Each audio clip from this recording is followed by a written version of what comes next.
Ang kahalagahan ng banal na hapunan o communion. Ano nga ba ang communion? Welcome po sa ating pag-aaral ng Foundations of Faith. Ngayon, pag-uusapan natin ang isang mahalagang ordinansa o sakramento ng simbahang Kristiyano, ang communion. Madalas itong tawaging Holy Communion, Eucharist, o kaya naman ay Lord's Supper. Pero ano nga ba talaga ang ibig sabihin nito at bakit ito importante para sa atin? Balikan natin ang huling gabi ni Jesus kasama ang kanyang mga disipulo.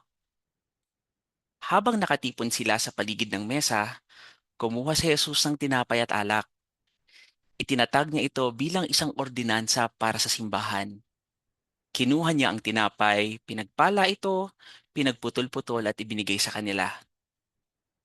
Pinalakas ni Jesus ang loob ng kanyang mga alagad at sinabing, "Kunin ninyo ito at kainin. Dahil ito ang aking katawan na inialay at biniyak para sa inyo." Pagkatapos, kinuha niya ang saro or yung cup. Pinagpala ito at ibinigay sa kanila sabay sabing, "Ito ang aking dugo ng bagong tipan. Kunin ninyo at inumin." Sinabi rin niya sa Luke 22 na hindi na siya muling iinom nito hanggang sa inumin niya ito ng panibago kasama tayo sa kaharian ng Diyos. Ibinigay niya ang tinapay at alak bago pa man siya pumunta sa krus, kung saan siya ay tunay na naghirap. Ang kanyang katawan ay nabugbog at ang kanyang dugo ay nabuhos para sa ating mga kasalanan. Mula noon, tuwing nagtitipon ng mga Kristiyano para sumamba, isinasagawa na natin ang communion bilang pag-aalala sa ginawa ni Jesus para sa atin sa krus. May malalim na kahulugan ang bawat bahagi nito. Ang tinapay. Kapag tinatanggap natin ang tinapay, naaalala natin ang presyong binayaran ni Jesus para sa ating mga kasalanan. Naaalala din natin ang propesiya sa Isaiah 53 na nagsasabing sa pamamagitan ng kanyang mga latay, tayo ay gumaling. Or by His stripes, we are healed. Mga kapatid, kapag kinikilala natin ang katawan ng Panginoon sa pagtanggap ng tinapay, madalas na may nagaganap na paggaling. Paggaling sa ating katawan, kaluluwa, at espiritu. Ang saro or ang cup, kapag iniinom naman natin ang laman ng saro, naaalala natin ang kanyang mahalagang dugo. Ang dugong ito ay nabuhos at nagdala ng kapayapaan at pakikipagkasundo sa atin at sa Diyos Ama.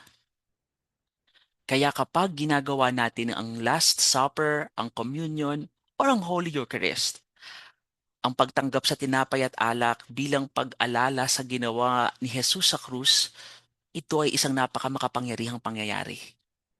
Naroon ang presensya ng Diyos na nagpapaalala sa atin at nagpapalambot ng ating mga puso dahil sa pasasalamat sa regalong ibinigay ni Jesus.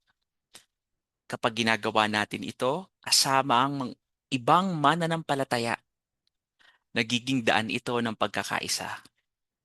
Ipinapaalala nito na ang kaligtasan ay hindi tungkol sa iyo o sa akin. Ang kaligtasan ay gawa ng ating tagapagligtas na si Hesus Kristo. Ito ang sentro ng ating pananampalataya. Simple lang ito, pero napakalakas ng kapangyarihan. Kailangan nating mas dalasan ng pagsasalo sa communion lalo na't nalalapit na ang pagbabalik ng Panginoon. Kung hindi ka pa nakakatanggap ng communion o kung ginawa mo na ito dati pero hindi mo masyadong naiintindihan ang kahalagahan, hinahamon kita, manalangin ka. Hingin mo sa banal na espiritu na ipaunawa sa iyong puso kung gaano ito kahalaga. Sa susunod na magkaroon ka ng pagkakataong tumanggap ng Lord's Supper or Communion, gawin mo ito ng may panalangin, gawin mo ito bilang pagpupugay at pagsamba. Gawin mo ito kasama ng mga kapatiran. Hayaan mong ang kahalagahan ng kamatayan at paglilibing at muling pagkabuhay ni Jesus ang magpanibago ng iyong pananampalataya araw-araw.